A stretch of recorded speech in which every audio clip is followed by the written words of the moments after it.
mbokk yi ñett a ngi nii ñii dañoo triste ba pare teg ci perte, yàlla na ci yàlla musal. j'espère que ni bokkuloo ci, yàlla buñ ci bokk. ñett a ngi nii dañoo triste seen àdduna waaye nag perte bés penc buñ dajeek seen borom subhanahu wa taala, yàlla nañ ci yàlla musal. mooy koo xamante ni nee na gëm na borom bi subhanahu wa taala waaye wóoluwul yàlla, kii dafa triste. subhanallah, àddunaam daf ciy triste waaye nag bés penc day perte. ndax gëm na yàlla mais wóolul yàlla, dina dem ci seetkat, dina dem ci gisaanekat, dina dem ci sànnikatu pettaaw. te nag boo fa demee boo jullee 40 jours yàlla soxlawu ko, te buñ la waxee nga gëm nekkatuloo jullit. kii mooy ko triste, mooy ko perte bés penc, ndax kat mbugal a koy xaar, yàlla na ci yàlla musal.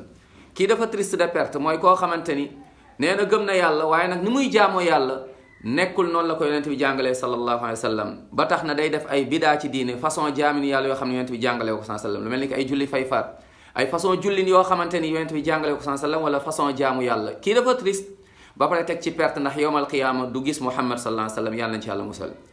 kii dafa triste ku ñetteel ki te perte mooy koo xam ne yàlla may na ko occasion ba mu dund ba fekkee fukki guddi yu mujj ci weeru koor, waaye fukki guddi yooyu fekk ko mu ngi nelaw te amu ci ngànt, fekk ko mu ngi nekk ci yeneen programme, waaye jógu ci julli, jógu ci ñaan, jógu ci daal di jooy, jógu ci ngir yàlla yërëm ko dugal ko aljanna. kii dafa triste te daal di perte, ndax lan? mooy dafa juuyoog yonent bi sallallahu alayhi wa sallam mi ñu jàngal ni fukki guddi yi moom daanu cee tëdd, da daan julli macha allah di ñaan, da daan macha allah jàng alquran di wax naan allahumma innaka afuwun tuhibbul afwa fa'fu anni. kon guddi yaa ngi nii, soo bëggul bokk ci ñoon